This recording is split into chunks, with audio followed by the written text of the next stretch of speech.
Bonjour à toutes et à tous. Heureux de vous retrouver pour un nouveau numéro de Smart Impact, l'émission de la RSE, la responsabilité sociale, sociétale et environnementale des entreprises, avec un grand entretien aujourd'hui, celui d'Eva Sadoun, la coprésidente du mouvement Impact France, qui veut peser sur cette campagne présidentielle pour accélérer la transformation écologique et sociale de notre économie. On parlera aussi de son entreprise, Lita.co, de l'appli Rift, et puis du livre qu'elle vient de publier dans lequel elle fustige le modèle viriliste du capitalisme. Puis on garde, comme tous les jours, notre rendez-vous des startups à impact avec le jus de Mama, des jus de fruits et légumes éco-responsables. Vous verrez, voilà pour les titres, c'est le grand entretien tout de suite.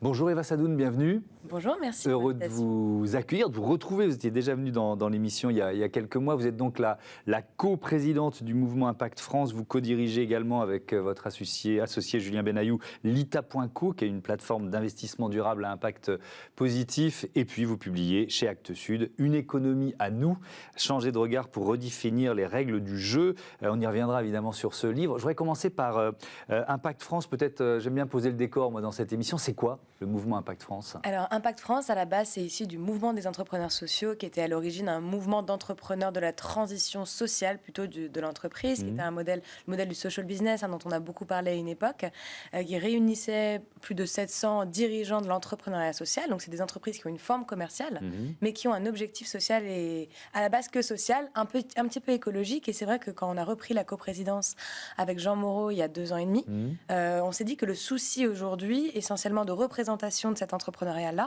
était notamment dans les négociations, et aussi il manquait dans l'entrepreneuriat social une dimension écologique et une dimension plus large, une vision de pollinisation en fait de l'économie en général. Ouais. Donc on a voulu étendre le mouvement des entrepreneurs sociaux à un mouvement d'entreprise à impact positif. On utilise le mot impact qui semble un peu galvaudé, mais qui pour nous est essentiel dans la maîtrise justement des externalités du monde de l'entreprise. Donc en fait finalement c'est un mouvement qui veut être une alternative sociale et écologique à la représentation patronale aujourd'hui, donc une vraie organisation patronale qui réunit plus de 7500 dirigeants. Ouais. Ça veut dire concurrent du MEDEF, ça veut dire partenaire du MEDEF. Comment vous vous situez par rapport au MEDEF? Je pense qu'on est une force en place qui peut faire le pont justement entre une position des acteurs économiques un peu conservatrice, comme celle qui peut parfois être exprimée par le MEDEF, qui par son origine, compliquée à faire bouger, aussi une vision alternative des mouvements qui ne sont pas dans le partenariat social, mais comme la FEP, qui presse un petit peu les décisions économiques et qui nivelle vers le bas les engagements écologiques, et d'être aussi un peu le pont entre la vision des activistes, des scientifiques sur aujourd'hui l'état de notre planète, et aussi peser aussi côté organisation salariée, donc aussi faire le lien. Nous, on travaille beaucoup avec les organisations de salariés parce qu'on pense qu'il faut aujourd'hui une vision de l'entreprise un peu plus globale, qui effectivement respecte et valorise le bien-être de ses salariés et qui maîtrise ses externalités sur la société. Ouais, c'est ce qu'on retrouve d'ailleurs dans ce livre Une économie à nous, on y reviendra tout à l'heure. Vous venez de publier avec le mouvement Impact France le manifeste pour l'économie de demain. L'objectif, c'est quoi? C'est vraiment de peser sur cette campagne présidentielle, de vous faire entendre? Oui, ça fait déjà 2 ans qu'en plaidoyer, on travaille avec la plupart des ministères, avec les députés, pour porter justement des réformes du milieu économique plus ambitieuses que celles qui ont été déjà portées, pour que l'entreprise soit réellement un acteur de la transition écologique et sociale.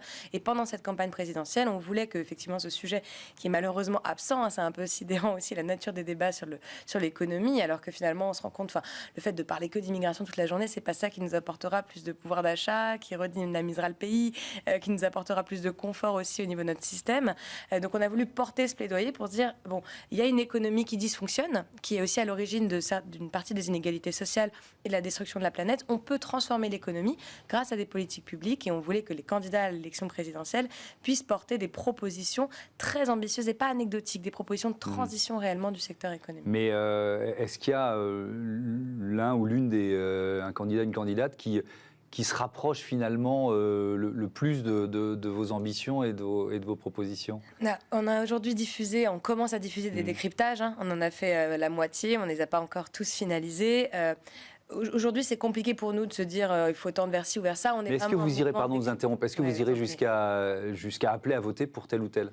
Non, en fait, on veut fournir l'information en fait aux citoyens pour leur permettre de vraiment décrypter. C'est aussi l'objectif du livre, hein, de décrypter réellement les propositions des candidats à la présidentielle, parce qu'il y a effectivement ce qui est dans le programme, qui est une chose, et puis ensuite la priorité qu'on donne à ces éléments-là.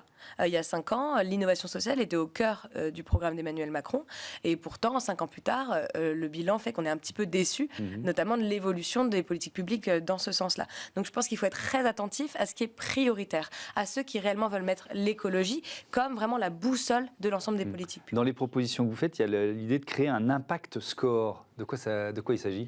Alors l'idée est de partir de l'index social et écologique, donc qui est un index qui fonctionne un petit peu comme l'index Égalité Pro. Hein. On s'est inspiré de ça parce qu'on a trouvé que c'était une boussole intéressante dans le milieu de l'entreprise pour faire évoluer des choses. Et c'est aussi une boussole à des politiques publiques. On a réussi à faire passer il y a quelques mois dans la loi Femmes et Économie des objectifs plus ambitieux, des obligations de respect justement de cet index-là. Et on s'est dit qu'il faudrait porter un index social et écologique qui intègre notamment les grandes ambitions de la transition de l'économie, le respect d'un scénario 1,5 degré, les diminutions des inégalités dans l'entreprise, du partage du pouvoir, etc., pour qu'ensuite, derrière, on puisse avoir une homogénéisation et une compréhension de telle entreprise agit mieux que celle-ci en matière de. Et on sait qu'on a besoin de porter cet index au niveau national parce qu'on voit notamment que les agences de notation extra-financières, etc., occultent une grande partie de la réalité sociale des entreprises. On l'a vu récemment avec le scandale Orpea. On ne peut pas se tenir à des notes MSCI ou à des notes de Vigeo, etc., pour évaluer réellement la performance écologique et sociale de l'entreprise. Et on veut que cette performance écologique et sociale, qui sera maîtrisée dans l'index, puisse se transformer en impact score, du coup, pour le citoyen, pour qu'il puisse évaluer dans ses actes d'achat, etc., ou même dans son entreprise. Et puis aussi, que ça puisse être aussi la boussole de politique publique plus ambitieuse. Autre proposition, une TVA éco-responsable. Comment ça marche ?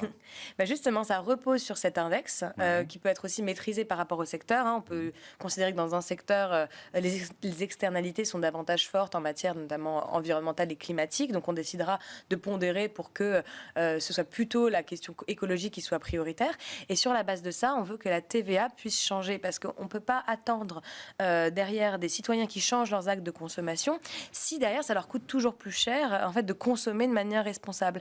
Et on ne veut pas en fait transformer la compétitivité. On dit juste que la compétitivité, elle est faussée aujourd'hui. Il y a une distorsion de concurrence parce qu'il y a une forme de primo-vice qui existe, ce qui fait qu'on ne paye pas pour le carbone, on ne paye pas pour la domination des ressources naturelles, on nivelle aussi l'évolution des salariés et la rémunération vers le bas. Et que ça, en fait, c'est pas normal. Et qu'on veut rétablir la compétitivité pour que ce soit plus cher.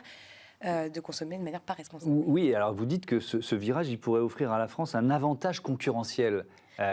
Comment ? Parce qu'effectivement, ça peut sembler contre-intuitif.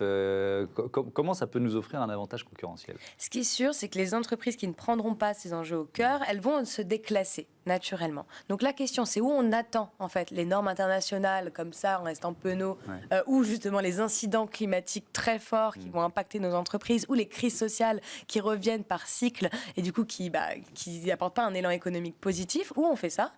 Où en fait justement on prend le sujet en avance et on se dit l'Europe peut être vraiment pionnière en matière de transition écologique et sociale des entreprises, mais pour ça, il faut revoir les règles de compétitivité et réinverser des règles de compétitivité très agressives, très prédatrices, à des règles de compétitivité qui intègrent les enjeux écologiques, notamment en valorisant des dispositifs de taxe carbone, en priorisant les entreprises responsables sur les marchés publics, plus de 200 milliards, les marchés publics, qui pourraient être réorientés vers des entreprises qui ont des bonnes pratiques, en ayant des plans d'investissement d'avenir, notamment en matière d'innovation, qui investissent dans une innovation qui est vertueuse et pas une innovation technologique brute qui derrière ne maîtrise pas ses impacts, etc. Alors vous publiez donc chez Actes Sud ce livre, Une économie à nous, changer de regard pour redéfinir les règles du jeu. J'ai bien aimé cette expression, une économie à nous. Mais ça veut dire quoi exactement ? Ça veut dire que l'économie, on en est dépossédé. Les citoyens s'en sentent dépossédés, même certains dirigeants, quand on est dans des milieux un peu alternatifs, on s'en sent dépossédés des prises de décisions économiques. Et on veut réellement en fait, que l'économie réappartienne à tout le monde, c'est-à-dire qu'on puisse participer au débat démocratique sur l'entreprise et sur l'économie. On veut que le capital et notamment la valeur soient mieux partagés. On veut que dans l'entreprise également, il y ait une meilleure égalité de richesse et on veut aussi que l'économie puisse intégrer le nous, c'est les salariés, les personnes, la planète, etc., puissent avoir cette dimension holistique parce que l'entreprise n'est pas neutre. L'entreprise a une empreinte très forte sur son environnement et l'idée du nous, c'est de regrouper en fait l'ensemble des parties prenantes dans l'économie. c'est le capitalisme qu'il faut réinventer, dont il faut se débarrasser. Vous allez jusqu'où dans l'analyse ? Je pense que le modèle que je propose n'est effectivement pas un modèle capitaliste de marché et financiarisé comme on connaît aujourd'hui, justement.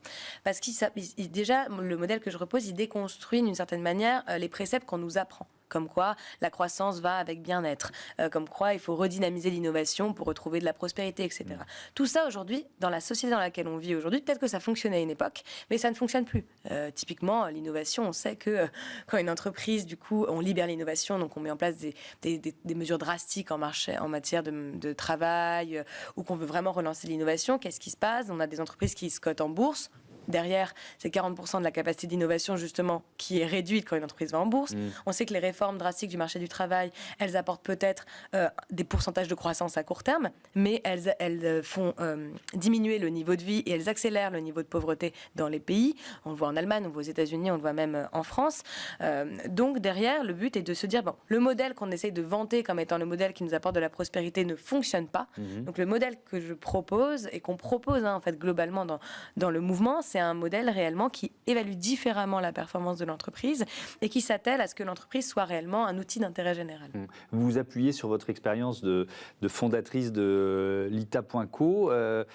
C'est quoi Lita.co et en quoi c'est cohérent ? C'est-à-dire, c'était déjà votre démarche quand vous créez cette entreprise d'une certaine façon.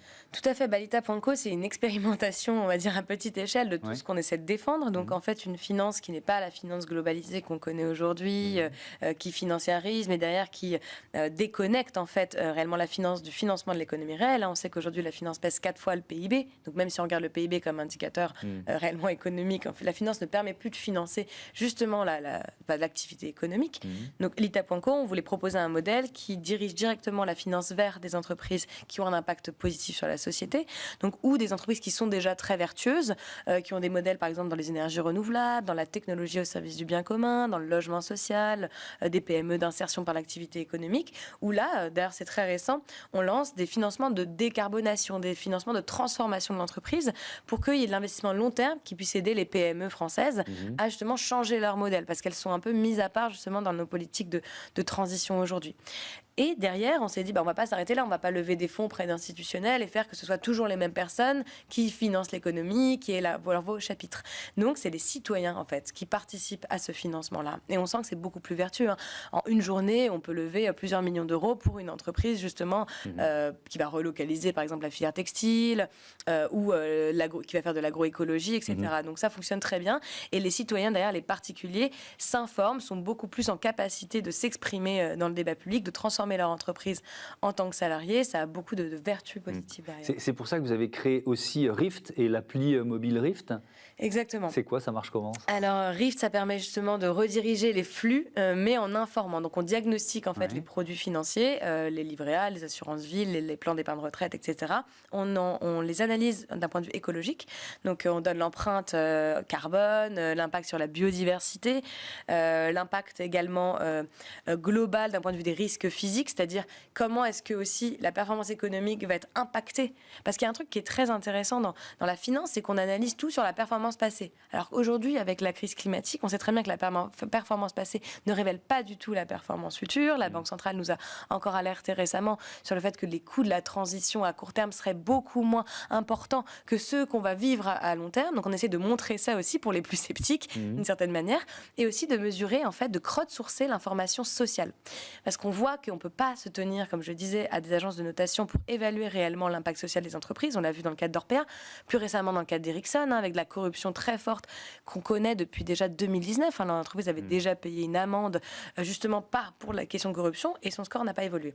Donc en fait, nous, on veut révéler cette information-là pour que les gens sachent que dans leur portefeuille, ils ont telle entreprise qui est aujourd'hui exposée à tels risques sociaux et écologiques. Oui, parce que là, je me place vraiment comme consommateur. On a l'impression que de la finance responsable, ça y est, il y en a partout. Oui, il y a à boire et à manger.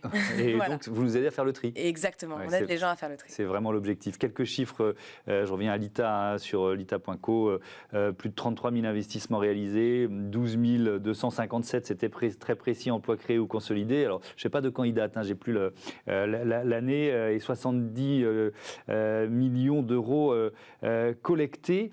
Je voudrais...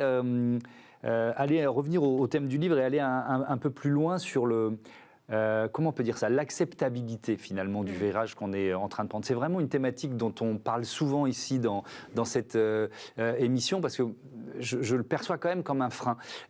Comment rendre la transition acceptable ?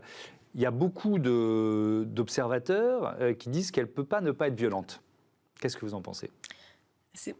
Au début, quand vous avez présenté le livre, vous avez dit que je m'attaquais au modèle viriliste, de l'économie. Oui. Et ça, c'en est une preuve. Oui. C'est qu'on a l'impression que tous les chocs et toutes les transitions doivent être violentes. On est dans une société globalement qui est violente et prédatrice. Il faut en sortir. La transition écologique, ça apporte du bien-être. Oui. C'est ce que j'essaie de montrer. C'est que le modèle actuel, justement, il l'appauvrit. Il ne nous apporte pas de bien-être. Ça n'apporte aucun bien-être aujourd'hui que de consommer des vêtements produits à l'autre bout du monde par des esclaves, d'être responsable de génocide, mais ça, je suis 100%, d'avoir son niveau de vie qui baisse. D'accord avec vous, mais si je prends l'exemple de l'industrie auto qui est en train de basculer vers le modèle de l'électrique, on sait que ça va détruire de l'emploi. Et les, je ne sais pas, 300 000 emplois qui vont être détruits en France, ils ne seront pas remplacés par la filière vélo d'un claquement de doigts. C'est en ça qu'on peut dire que la transition peut être violente. Alors, justement, je ne suis pas forcément d'accord avec ça. Juste, on a perdu 2 millions d'emplois depuis les années 80. La Cour des comptes l'a montré, justement à cause des délocalisations. Donc là, on parle de 300 000 emplois. Je parle de 2 millions d'emplois. Donc la filière justement de protection de la biodiversité, la filière d'entreprises plus responsables qui relocalisent une partie du tissu productif, qui mettent en place des coopérations plutôt au niveau international plutôt que de la prédation, qui imaginent des circuits courts, etc.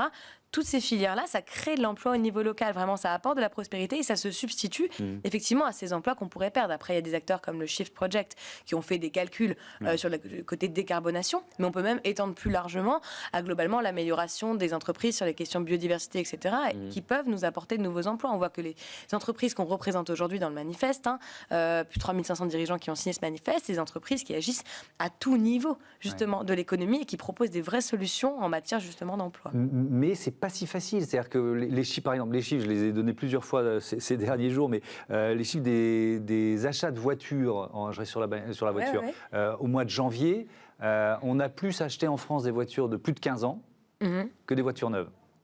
Pourquoi ? Parce qu'elles coûtent moins cher, voilà, c'est aussi simple que ça. Donc c'est pour ça que je parle de la transformation du modèle. Là, on est dans le moment où, pour beaucoup de citoyens français qui éventuellement voudraient consommer différemment, c'est juste pas possible. Mais c'est pour ça que c'est la responsabilité de l'État et des entreprises. Parce que ça peut être justement un virage qui peut être positif. Pourquoi est-ce qu'elle coûte plus cher ? Je parlais de la Primovise tout à l'heure. L'État, avec la fiscalité, avec les investissements publics, avec de la subvention publique, il a la capacité de faire en sorte que cette transition ne soit pas violente pour les citoyens. Il peut faire le choix d'en faire une transition violente qui, comme par hasard, en fait, va mettre en péril, donc on va licencier des personnes de manière drastique, etc., pour justement inverser la transition, et les personnes qui sont en protection de l'économie actuelle resteront protégées. On peut faire en sorte qu'il y ait des politiques publiques qui avantagent réellement les particuliers, qui les aident dans leur consommation, du coup avec la baisse de la TVA, avec la baisse des impôts de production, mais conditionnée, parce que là on parle de baisse des impôts de production en ce moment. Mais on ne conditionne pas réellement à de la création d'emplois, on ne conditionne pas à des activités qui sont écologiquement vertueuses. Si on inverse la fiscalité, si on inverse les investissements publics, on peut faire en sorte que cette transition soit positive en fait pour les gens, mais c'est un choix politique. C'est ça qu'il faut se dire. Alors quand je reviens sur le modèle viriliste dont vous parlez. Alors c'est plus vaste, évidemment, ce que vous démontrez, mais il y a quand même cette notion de machisme du monde de la finance. On a reçu ici plusieurs fois les fondatrices de Leia Capital qui financent, qui accompagnent des femmes entrepreneurs. Leur constat, vous le faites aussi d'ailleurs, c'est en train de bouger, disent-elles. Je vous vois plus dubitative.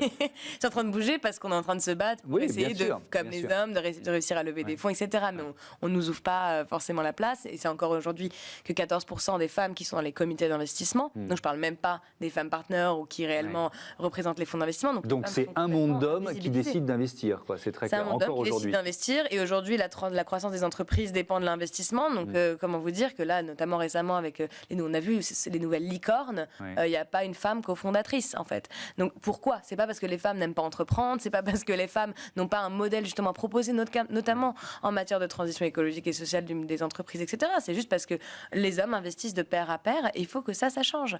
Il faut que ce monde soit plus inclusif si on veut qu'il réponde réellement de manière holistique en fait aux problèmes qu'on rencontre dans la société. Est-ce qu'il faut réglementer le marché pour y arriver ? C'est-à-dire, est-ce qu'il faut que, voilà, il y a un moment où quand ça ne bouge pas, ça repose la question des quotas, mais est-ce qu'il faut réglementer le marché pour que les femmes entrepreneurs soient aussi bien financées que les hommes? Parce que c'est effectivement, à chaque fois que je le dis, je me dis, c'est pas possible qu'on en soit encore là. Je pense qu'il faut réguler. Je pense qu'aujourd'hui, il y a une régulation implicite de l'économie actuelle qui maintient le système dans lequel on est. Aujourd'hui, vous avez des avantages compétitifs quand vous faites plein de collections, par exemple dans le milieu du textile. C'est bien qu'on s'aligne sur les standards de la fast fashion. Vous avez une innovation qui doit être une innovation de rupture technologique qui s'adresse à des métiers d'hommes. On a un plan de relance aujourd'hui qui a financé à 80% des métiers d'hommes. Donc on fait des choix avec justement la réglementation. Donc moi je propose effectivement de réguler, mais de faire d'autres choix.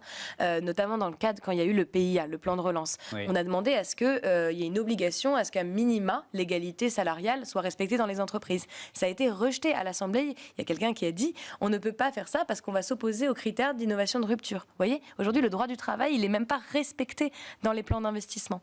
Donc oui, effectivement, il faut réguler pour respecter effectivement les mesures en matière d'égalité et de respect des enjeux qui... Donc ce plan de relance, la France 2030, pour vous, il est machiste?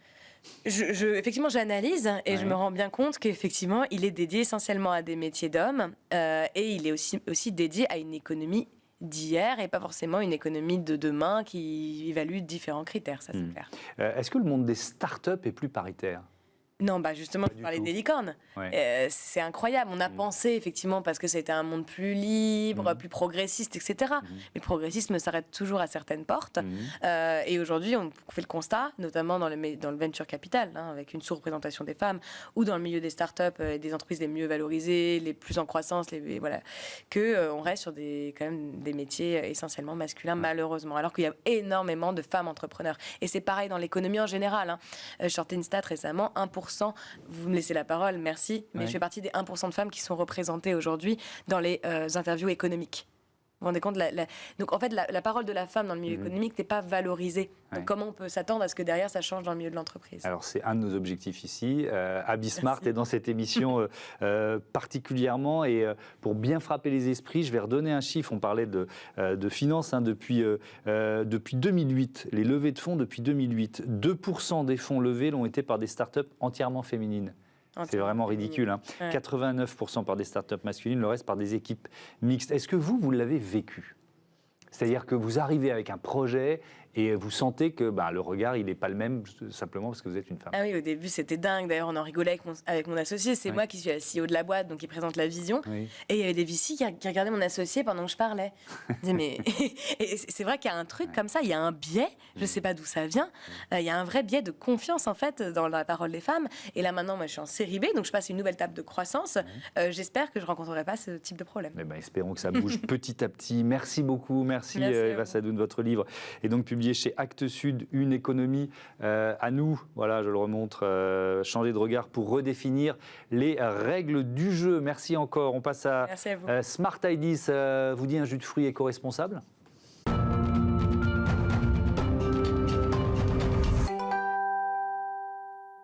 Et je vous présente tout de suite mon invité pour ce Smart Ideas, Flavio Costa Barbosa. Bonjour. Bonjour. Bienvenue. Vous êtes le président de l'entreprise Le Jus de Mama. Vous l'avez créé quand et avec quelle idée? Ça a été tout simple en fait. C'est que j'ai la chance depuis tout petit de baigner dedans, de ma mère qui me prépare des jus frais tous les matins. Et donc c'est de là qu'est venue l'idée. Et ces jus, je les ai présentés à plusieurs épiceries et j'ai eu de très bons retours positifs. Et c'est là que je me suis rappelé tout simplement qu'il y avait quelque chose qui était en place, qui était la consigne, et qui était très peu développé en France. Et c'est là qu'est venue l'idée justement de concilier les deux, donc de proposer des jus. Donc c'est jus à impact positif, donc il y a effectivement le contenu et puis l'idée de consigne. Je voudrais d'abord démarrer sur le contenu, les fruits, les légumes, les circuits courts. Comment vous tenez cette promesse-là? Alors, moi, j'ai la chance de travailler et d'avoir rencontré beaucoup de producteurs, notamment au Centre-Val de Loire, parce que c'est là-bas qu'on retrouve beaucoup des produits qu'on utilise, notamment la pomme. Et j'ai fait la connaissance d'un agriculteur qui m'a justement accompagné dans toute cette recherche pour rencontrer d'autres producteurs. Et nous, effectivement, on va utiliser aussi des produits exotiques. Et pour ça, on va travailler avec des producteurs dans le commerce équitable. D'accord. Donc c'est soit du circuit court en France, soit du commerce équitable quand les fruits viennent de loin. Alors, l'emballage, donc le principe, c'est du verre. Vous avez fait ce choix et on réinvente, hein, on parle souvent d'innovation responsable, mais en fait, on réinvente des systèmes qui existaient. Vous vous êtes dit, la consigne, ça marchait, pourquoi pas recommencer, c'est ça ? Exactement, parce que c'est quelque chose qui est tout à fait dans l'air du temps. Et pour moi, c'est un retour aux sources, parfois, et d'utiliser des bonnes idées qui existaient dans le temps, tout en ayant cette approche, en utilisant aujourd'hui des technologies qui existent et qui nous permettent de rendre ce modèle beaucoup plus efficace, beaucoup plus performant qu'il pouvait l'être dans le temps. Oui, parce que la consigne, c'est bien d'avoir l'idée, mais c'est pas si simple à remettre en place, c'est ça ? Ah oui, c'est une logistique particulière. C'est un vrai challenge à ce niveau-là et ça nécessite beaucoup de ressources. Et aujourd'hui, j'ai la chance notamment d'être accompagné par tout un écosystème, que ce soit des producteurs, mais également des partenaires qui vont gérer le transport pour éviter une émission de carbone en plus, et notamment aussi pour toute la partie lavage, puisque ça nécessite d'avoir un équipement très performant et qui demande aussi beaucoup de ressources. Et donc, pour démarrer le projet, aujourd'hui, je me suis entouré de beaucoup d'acteurs locaux. Est-ce que ça pèse sur le modèle économique de l'entreprise, faire ce choix de la consigne, finalement ? Oui, ça a un réel impact au départ. Et c'est pour ça qu'on a été soutenu par, justement, la région Île-de-France pour nous permettre de développer notre modèle et notamment aussi en termes de développement. Aujourd'hui, on recherche d'autres acteurs locaux pour nous permettre à terme d'avoir un impact au niveau national. C'est notre ambition. Alors, dans votre histoire, dans votre actualité, il y a un partenariat avec Google France qui vient d'être signé. C'est un nouveau client prestigieux, c'est ça ? Pour nous, ça récompense beaucoup d'efforts parce que initialement, on avait pour objectif de travailler justement avec des acteurs, que ce soit des magasins bio, ou des entreprises qui sont engagées dans cette démarche d'économie circulaire. Et notre objectif à terme, c'est d'avoir tout un panel et un large partenaire. Et donc là, vous leur fournissez des jus, c'est ça ? Exactement, pour leur campus, pour leur restaurant. L'idée, c'est qu'on va proposer dans un premier temps des jus qui vont être bons, différents de ce qu'ils peuvent avoir aussi, et concilier aussi à la fois la notion d'impact à travers un geste simple qui est de boire un jus. Le mode de distribution aujourd'hui des jus de Mama, c'est quoi ? On distribue principalement avec des professionnels, auprès de professionnels, des épiceries indépendantes et des entreprises. Et pour nous, l'ambition, c'est à terme être dans des magasins bio et à terme pouvoir développer une vente directe auprès des consommateurs via un site internet, tout en gardant notre alignement avec la mise en place de la consigne. Merci beaucoup, merci Flavio Costa Barbosa, bon vent à vos jus, au jus de Mama. Voilà, c'est la fin de cette émission. Je voudrais remercier évidemment Joséphine Dacoury à la production et à la programmation de Smart Impact. À la réalisation aujourd'hui, c'est Ulysse Touret, Saïd Mamou au son et c'était Carla Perruchon qui s'occupait d'accueillir nos invités en retard ou pas. Je ne dis pas ça pour vous. Merci à toutes et à tous de votre fidélité.